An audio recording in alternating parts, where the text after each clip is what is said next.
मैं doctor S Tiwari HOD history government college Pithora से आप सभी प्रिय छात्र छात्राओं एवं श्रोताओं का हार्दिक स्वागत और अभिनंदन करता हूं। आज हमारी क्लास में विषय है प्लासी का युद्ध। प्लासी के युद्ध के बारे में हम चर्चा करेंगे। बंगाल में अंग्रेजी शक्ति के उदय के विषय में हम चर्चा कर रहे हैं। वर्तमान में ये BA की कक्षाओं में भी है और मुख्य रूप से MA तृतीय सेमेस्टर के प्रथम प्रश्न पत्र में द्वितीय इकाई के अंतर्गत है। प्लासी का युद्ध 23 जून 1757 को। इसमें हम देखेंगे कि युद्ध के क्या कारण थे। सबसे पहले कारणों के पश्चात विश्लेषण करेंगे घटनाओं की, क्या घटनाएं थीं, और उसके बाद परिणाम अथवा महत्व, और अंत में निष्कर्ष के ऊपर बात होगी। तो देखते हैं प्लासी के युद्ध के कारण क्या थे। नवाब का अंग्रेज़ों पर अविश्वास था। नवाब के नाना अलीवर्दी खां ने सिराजुद्दौला को यह सीख दी थी कि अंग्रेज़ विश्वास करने योग्य नहीं है तथा अंग्रेज़ों से सावधान रहने की सलाह सिराजुद्दौला को दी गई थी। उसने देखा भी कि किस तरह से उनकी गतिविधियां हैं। सिराजुद्दौला इस बात से सचेत रहा और उसने अंग्रेज़ों की ओर या विदेशी जो लोग थे भारत में उस समय थे, चाहे अंग्रेज़ हों, फ्रांसीसी हों, डच हों, पुर्तगालियों हों, उन सभी पर उसने नज़र रखी। यद्यपि उसने इनकी समस्या का निदान अपनी समझ के अनुसार करने का प्रयास किया, किंतु उसकी नज़र इन पर रही और उसने संदेह या अविश्वास की नज़र से इनको देखा। दूसरा कारण था अंग्रेज़ों द्वारा नवाब के आदेशों का उल्लंघन। अंग्रेज़ सिराजुद्दौला के आदेशों का उल्लंघन कर व्यापार कर रहे थे। फर्रुखसियर के द्वारा जारी 1717 के फरमान की अंग्रेज़ों द्वारा गलत व्याख्या की जाती थी तथा दस्तक के अधिकार का गलत प्रयोग उनके द्वारा किया जा रहा था। इससे नवाब को राजस्व की अत्यधिक हानि उठानी पड़ रही थी तथा अंग्रेज मनाही के बावजूद फोर्ट विलियम की किलेबंदी भी कर रहे थे। इस बात से नाराज़ होकर सिराजुद्दौला ने फोर्ट विलियम पर अधिकार किया था या आक्रमण किया था और आगे चलकर इसकी संधि हुई थी, अलीपुर की संधि भी हुई थी। तो अंग्रेज़ों के द्वारा नवाब के आदेश का उल्लंघन किया जा रहा था।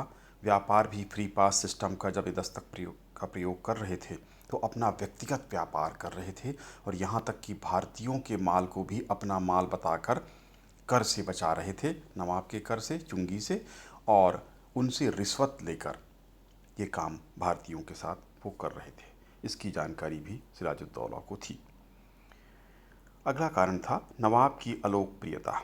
सिराजुद्दौला विलासी था, हठी था, चंचल प्रकृति का व्यक्ति था। उसके व्यवहार के कारण दरबारियों से उसकी नहीं बनती थी। दरबार में ही उसने बहुत सारे उसके विरोधी थे। अपनी धार्मिक कट्टरता और इस तरह की गतिविधियों के कारण, अनुदारता के कारण हिंदू व्यापारी भी उसके विरोधी थे।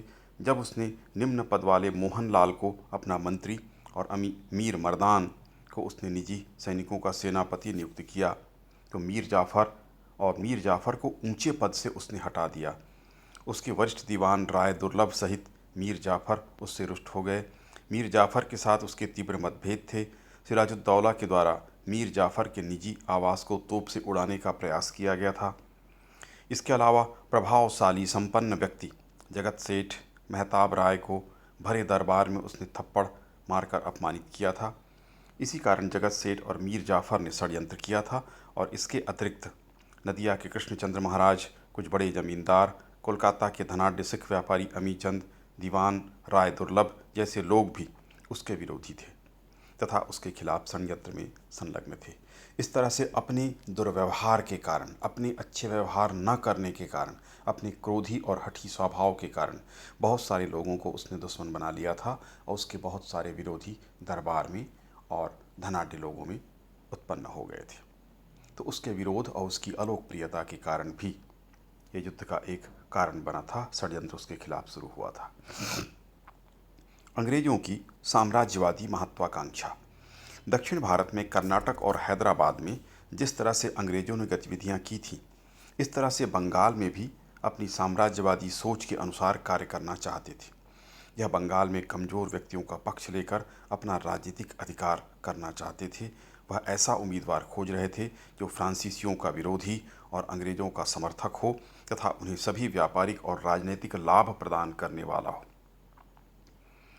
जाफ़र इस तरह का व्यक्ति मिल गया जो सिराजुद्दौला के विरोध में था और अंग्रेज़ों का समर्थक था। मीर जाफ़र जैसा षड्यंत्रकारी व्यक्ति उनके साथ हो गया और इन्होंने उसका साथ लिया, उसके साथ गोपनीय षड्यंत्र और समझौता किया और उसके आधार पर इन्होंने सिराजुद्दौला के साथ युद्ध किया था।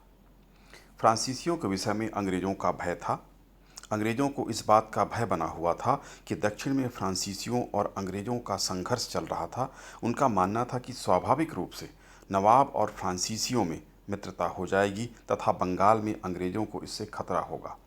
अंग्रेज़ों के द्वारा नवाब को यह प्रस्ताव दिया गया कि शाह अब्दाली के आक्रमण की स्थिति में अंग्रेज नवाब और मुग़ल सम्राट की सहायता करेंगे, किंतु फ्रांसीसियों को बंगाल से बाहर निकालने की शर्त उन्होंने नवाब के समक्ष रखी थी, जिसे नवाब के द्वारा स्वीकार नहीं किया गया। इस कारण अंग्रेज़ों ने षड्यंत्र किया और नवाब को पद से हटाने का निश्चय उन्होंने कर लिया।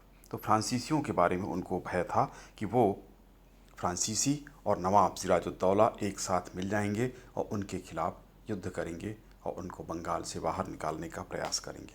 स्वाभाविक रूप से कोई भी समझदार व्यक्ति होता या अंग्रेज उसकी जगह पर होते, सिराजुद्दौला की जगह पर, या कोई कूटनीतिज्ञ व्यक्ति होता तो निश्चित रूप से ऐसा करता, किंतु सिराजुद्दौला ऐसा न कर सका। ये उसकी बड़ी भूल थी। अलीनगर की संधि का पूरा न होना। अंग्रेज एवं नवाब दोनों में कोई भी इस संधि की शर्तों को पूर्ण करने में तत्पर नहीं था।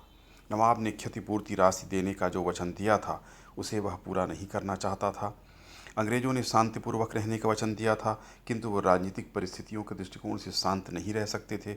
उन्हें यह अंदेशा था कि फ्रांसीसियों के साथ मिलकर कभी भी नवाब अंग्रेजों के खिलाफ खतरा उत्पन्न कर सकता है। इस कारण से वे यथाशीघ्र नवाब को पद से हटाना चाहते थे। तो ये अलीनगर की जो संधि हुई थी, जो वचन अंग्रेज़ों ने दिया था या जो वचन सिराजुद्दौला ने दिया था, वो उसका पालन नहीं करना चाहते थे, उससे सहमत नहीं थे और दोनों एक दूसरे पर इस संधि को लागू न करने, उसको न मानने की बात कह रहे थे। अंग्रेज़ों का नवाब पर दोषारोपण। नवाब के द्वारा अपने व्यक्तिगत पत्रों में अंग्रेज़ों को यह आश्वासन दिया गया था कि वह अंग्रेज़ों के किसी शत्रु का साथ नहीं देगा। यद्यपि यह संधि की शर्तों में नहीं था, किंतु अंग्रेज़ों ने इसे संधि की शर्तों के अनुसार माना। जब अंग्रेज़ों ने 1757 ईस्वी में चंद्रनगर पर आक्रमण किया, फ्रांसीसियों की कोठियों पर, व्यापारिक कोठियों पर, तो नवाब ने फ्रांसीसियों की सहायता की। अंग्रेज़ों ने इसे संधि की शर्तों को न मानना बताया, किंतु नवाब फ्रांसीसियों को अंग्रेज़ों का शर्त मानने को तैयार नहीं था, क्योंकि फ्रांसीसियों ने बंगाल में अंग्रेज़ों के विरुद्ध कोई भी कार्य नहीं किया था और यदि कोई कार्यवाही करनी भी थी तो नवाब के माध्यम से कार्यवाही होनी चाहिए थी, न कि सीधे अंग्रेज फ्रांसीसियों पर आक्रमण करते जैसा कि उन्होंने किया था, क्योंकि वे राज्य की प्रजा थे और नवाब उनका नवाब था। तो इस तरह से जो गतिविधियां अंग्रेज़ों ने की उसको सिराजुद्दौला ने स्वीकार नहीं की और अंग्रेज सिराजुद्दौला की गतिविधियों से जो फ्रांसीसियों को उसने मदद की थी उसको गलत बता रहे थे। इस कारण से अविश्वास का माहौल बना। सिराजुद्दौला के विरुद्ध षड्यंत्र तैयार किया गया। मीर जाफ़र नवाब बनना चाहता था तथा सिराजुद्दौला के साथ उसकी वैमनस्यता थी। उसने 1757 में अंग्रेज अधिकारी वाटसन, क्लाइव, अमीचंद, इनके बीच गुप्त समझौता किया गया। अंग्रेज़ों ने मीर जाफ़र को नवाब बनाने का निश्चय किया। मीर जाफ़र ने अंग्रेज़ों को वह सारी सुविधाएं देने की बात कही जो अंग्रेज़ों को पूर्व में प्राप्त थीं। वह क्षतिपूर्ति के रूप में 1 करोड़ रुपए देने को भी तैयार हुआ तथा फ्रांसीसियों की कोठियों को अंग्रेज़ों को सौंपने का उसने निश्चय किया और यह भी तय किया गया कि फ्रांसीसियों को बंगाल में नहीं बसने देगा। अंग्रेज़ों को ढाका, कासिम बाजार, हुगली और कोलकाता आदि स्थानों पर किलेबंदी का भी अधिकार देगा। नवाब कलकत्ते की खाई के चारों ओर 600 गज भूमि की जमींदारी के रूप में तथा 24 परगना की जमींदारी कंपनी को प्रदान करेगा। यह नवाब अंग्रेज़ों से सेना की सहायता लेगा तो उसके खर्च का वह स्वयं वहन करेगा। इस प्रकार षड्यंत्र और उसकी शर्तें गोपनीय रूप से चर्चा करके तय की गईं। अमीचंद ने 30 लाख रुपए नकद तथा नवाब के राजकोष का 5% कमीशन के रूप में मांगा। नहीं मिलने पर सिराजुद्दौला के समक्ष भेद खोल देने की धमकी उसके द्वारा दी गई। इसके साथ भी बड़ी चालाकी से और धूर्तता के साथ क्लाइव ने कार्य किया। धोखेबाजी से उसका जवाब दिया।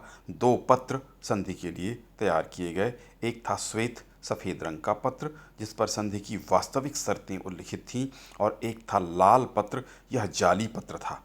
उसमें अमीचंद की जो शर्तें थीं उसका उल्लेख था। वाटसन ने इस जाली पत्र पर हस्ताक्षर नहीं किया था, किंतु क्लाइव ने वाटसन के जाली हस्ताक्षर लुसिंगटन नामक अंग्रेज से करवा लिए थे, जो उसका हस्ताक्षर बनाना जानता था। इस तरह अमीचंद को धोखा देने की तैयारी क्लाइव ने कर ली थी, और अंत में जब मीर जाफ़र नवाब बना तो अमीरचंद को फूटी कौड़ी भी नहीं दी गई, कुछ नहीं दिया गया। इस तरह से उसके साथ भी धोखाधड़ी की गई। धोखे के कार्य में भी क्लाइव ने धोखा किया था। इस तरह के षड्यंत्रों के माध्यम से अंग्रेजों ने भारत में अपने साम्राज्य की शुरुआत की थी। अब हम देख लेंगे, षड्यंत्र पूरा हो चुका था। पूरी तैयारी हो जाने के बाद क्लाइव ने सिराजुद्दौला को पत्र लिखा। अलीपुर की संधि नहीं मानने की बात कही और निर्णय करने के लिए वह स्वयं राजधानी आ रहा है, ये उसने लिखा। अपने साथ 950 अंग्रेज सैनिक, 100 अंग्रेज तोपची, 50 नाविक तथा 2100 2100 भारतीय सैनिकों के साथ 22 जून को मुर्शिदाबाद के दक्षिण में 22 मील की दूरी पर स्थित प्लासी गांव बोलते हैं, कहा जाता है कि उसके आसपास पलसा, जो हमारे यहाँ परसा छत्तीसगढ़ में कहा जाता है, या ढाक के जंगल थे, इसलिए प्लासी उस गांव का नाम था। पलास उसको कहा जाता है, पौधे को हिंदी में, या ढाक कहा जाता है। तो उसी नाम से उस क्षेत्र गांव का नाम था प्लासी। वहाँ पर आम के निकुंज या बगीचे के पास वह रुका अपनी सेना के साथ। 23 जून को युद्ध हुआ। सिराजुद्दौला की सेना में 50,000 सैनिक बताए जाते हैं, जिसका नेतृत्व मीर जाफ़र, जो कि विश्वासघाती था तथा षड्यंत्रकारी था, जो षड्यंत्र में अंग्रेज़ों के साथ सिराजुद्दौला के खिलाफ था तथा षड्यंत्र में शामिल था, वह नेतृत्व कर रहा था। नवाब की अग्रगामी सेना की एक टुकड़ी, जिसका नेता मीर मर्दान और मोहन लाल थे, इन्होंने अंग्रेज़ों पर आक्रमण किया। क्लाइव को वृक्षों के पीछे छुपना पड़ा, इतना तीव्र आक्रमण इन्होंने किया था। यदि पूरी सेना ने आक्रमण किया होता तो बड़े आसानी के साथ क्लाइव परास्त हो जाता। एक गोली इसी समय मीर मर्दान को लगी, वीरगति को प्राप्त हुआ। फ्रेंच टुकड़ी सेना की थी, उसने भी युद्ध में हिस्सा लिया, लेकिन मीर जाफ़र चुपचाप देखता रहा, बल्कि उसने नवाब के साथ, सिराजुद्दौला के साथ मंत्रणा की और उन्हें सलाह दी कि आप पीछे हट जाएं और राजधानी की ओर जाएं। युद्ध का संचालन सेना प्रमुख हैं वो कर लेंगे। और जैसे ही वह वहाँ से हटा, सिराजुद्दौला इतना सीधा था, उसे इस बात का ज्ञान नहीं था। वह 2000 अंगरक्षकों के साथ राजधानी की ओर लौट गया और मीर जाफ़र ने अपना षड्यंत्र पूरा किया। वह क्लाइव से मिल गया। शीघ्र ही अग्रगामी जो सैनिक थे वो अंततः पराजित हुए। मीर जाफ़र मूक दर्शक बना रहा। क्लाइव विजयी हुआ। मीर जाफ़र के द्वारा क्लाइव को बधाई दी गई। मीर जाफ़र 25 जून को मुर्शिदाबाद लौट गया। उसने अपने को नवाब घोषित किया। सिराजुद्दौला को बंदी बना लिया गया तथा मीर जाफ़र के पुत्र मीरन के द्वारा उसका कत्ल करवा दिया गया। इस तरह मीर जाफ़र ने पद हथियाया। अंग्रेज़ों को 24 परगने की जमींदारी दी। क्लाइव को 2,34,000 पाउंड की व्यक्तिगत भेंट दी गई। 50 लाख रुपए सेना और नाविकों में बांट दिए गए। बंगाल की समस्त फ्रांसीसी बस्तियां अंग्रेज़ों को सौंप दी गई तथा यह भी घोषित किया गया कि भविष्य में अंग्रेज पदाधिकारियों और व्यापारियों को निजी व्यापार पर कोई चुंगी नहीं देनी होगी। इस प्रकार से षड्यंत्रपूर्वक युद्ध किया गया। वस्तुतः यह कोई युद्ध हुआ ही नहीं था, झड़प मात्र थी। और 50,000 की सेना और एक तरफ मात्र 3,000 की सेना और हजारों की संख्या में वहाँ पर दर्शक उपस्थित थे। ये सब भारतीय थे। केवल 1000 के आसपास अंग्रेज थे, भारतीयों को ही वो लड़ा रहे थे। और वहाँ पर बंगाल नहीं हारा था, बल्कि भारत हार गया था कि इसी कमजोरी के कारण हम पराजित होते रहे थे। परिणाम या महत्व देख लेंगे। पहला था बंगाल पर अंग्रेजों का अधिकार। बंगाल की सत्ता पर अंग्रेजों का पूर्ण नियंत्रण स्थापित हुआ। मीर जाफर पूरी तरह से अंग्रेजों के नियंत्रण में आ गया। इस तरह उर्वर भूमि पर, उपजाऊ भूमि पर अंग्रेजों की सत्ता स्थापित हुई। यद्यपि नाम मात्र की सत्ता नवाब की रही, वास्तविक शासन अंग्रेजों के नियंत्रण में ही आ गया। दूसरी बात थी अंग्रेजों को आर्थिक लाभ। अंग्रेजों को अत्यधिक आर्थिक लाभ हुआ। दस्तक प्रथा के अतिरिक्त फ्री पास जो था, मुक्त व्यापार की जो सुविधा थी, उसके अतिरिक्त कंपनी के कर्मचारियों को व्यक्तिगत व्यापार पर भी अधिकार प्राप्त हुआ। फ्री पास सिस्टम उन पर भी लागू हो गया। उनको कोई कर नहीं देना था, जो चुंगी रहित था। सेना और विश्वासघातियों को अत्यधिक धन लाभ हुआ। स्वयं क्लाइव ने 2,34,000 पाउंड की धनराशि प्राप्त की। सेना और नाविकों को 50 लाख रुपए प्राप्त हुए। 24 परगने की आय प्राप्त हुई। सिराजुद्दौला का खजाना लुटा दिया गया इनके ऊपर। अंग्रेजों को अत्यधिक धन लाभ हुआ। सत्ता प्राप्ति के 3 वर्षों में ही नवाब ने अंग्रेजों को अपना पूरा राजकोष लुटा दिया। लगभग 3 करोड़ रुपए उनको प्रदान किए थे। इस तरह अत्यधिक लाभ उन्होंने प्राप्त किया। कलकत्ता के आसपास की ज़मीनें भी उनको दी गईं। इसके अतिरिक्त अन्य लाभ भी उन्होंने प्राप्त किए थे। तो अत्यधिक लाभ अंग्रेजों ने प्राप्त किया। भारतीय साम्राज्य की नींव। बंगाल का क्षेत्र उपजाऊ था, आर्थिक दृष्टिकोण से महत्वपूर्ण था, जिस पर अंग्रेजों का अधिकार हो गया। बंगाल को आधार बनाकर अंग्रेजों ने भारतीय साम्राज्य को खड़ा किया। इस तरह बंगाल पर प्लासी के युद्ध के साथ अंग्रेजों का आधिपत्य स्थापित हुआ। यद्यपि नाम मात्र का अधिकार नवाब का रहा, नवाब अंग्रेजों के हित साधन का स्वयं साधन बन गया था। इस तरह भारतीय साम्राज्य की नींव बंगाल में रखी गई। यद्यपि दक्षिण में भी अंग्रेज विजयी हुए थे, किंतु वह मुख्य आधार नहीं था। आय उतना वहाँ पर प्राप्त नहीं हो रहा था जितना अधिक आय बंगाल में समृद्ध क्षेत्र होने के कारण प्राप्त हुआ। तो वास्तविक नींव जो थी वो बंगाल के क्षेत्र में ही अंग्रेजी साम्राज्य की रखी गई थी। फ्रांसीसियों की संभावना समाप्त हुई। सिराजुद्दौला के पक्ष से फ्रांसीसियों ने युद्ध किया था, किंतु युद्ध में पराजय के साथ ही फ्रांसीसियों की बस्तियों पर अंग्रेजों का अधिकार स्थापित हुआ। इस प्रकार फ्रांसीसियों की उम्मीद पूरी तरह से समाप्त हो गई कि वह भविष्य में भारतीय क्षेत्रों पर अधिकार कर सकते हैं। यह संभावना अब जाती रही थी। उनकी बस्तियां बंगाल से भी उखड़ गईं, दक्षिण में भी उनकी बस्तियां उखड़ रही थी। वहाँ भी कर्नाटक युद्धों में वो पराजित हुए थे और यहाँ भी नवाब के साथ उन्होंने संघर्ष किया था, किंतु नवाब के बहुत कमज़ोर होने के कारण वो पराजित हुए थे। अगला था वास्तविक युद्ध। ये था ही नहीं।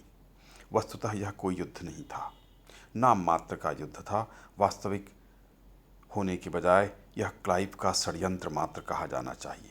मूलतः यह एक षड्यंत्र था जिसमें सिराजुद्दौला को फंसा दिया गया था तथा बंगाल की सत्ता पर विश्वासघातियों की मदद से अंग्रेजों ने अधिकार स्थापित कर लिया था। हमने इस षड्यंत्र की चर्चा पूर्व में की है। सैन्य महत्व नगण्य था। इस युद्ध का सैनिक दृष्टिकोण से कोई महत्व नहीं है, क्योंकि वास्तविक युद्ध तो हुआ ही नहीं था। इसके बाद क्लाइव को महान सेनापति कहा जाने लगा था, किंतु प्लासी का युद्ध वास्तविक युद्ध था ही नहीं। इसलिए युद्ध का सैनिक महत्व नगण्य माना जाता है। यह एक अनैतिक युद्ध था। नैतिकता के दृष्टिकोण से पूरी तरह से अनैतिक युद्ध था। षड्यंत्र और धोखेबाजी के माध्यम से नवाब को परास्त किया था। नाम मात्र का युद्ध था। नवाब की हत्या का षड्यंत्र इसे कहा जा सकता है। क्लाइव ने षड्यंत्र में अपने सहयोगी अमीचंद के साथ भी धोखा किया तथा उसे फूटी कौड़ी भी प्रदान नहीं की। अमीचंद को बड़ा पछतावा हुआ होगा, क्योंकि जो उसने धोखेबाजी की थी उसके साथ वही धोखा क्लाइव ने कर दिया। तो युद्ध पूर्णतः अनैतिक था और इसी अनैतिकता की नींव पर अंग्रेजों के साम्राज्य की नींव रखी गई थी। बंगाल के व्यापार पर नियंत्रण। बंगाल पर उस समय बंगाल जो था वो भारत का सबसे धनाढ्य प्रांत था। उद्योग और व्यापार में यह क्षेत्र भारत में सबसे आगे था।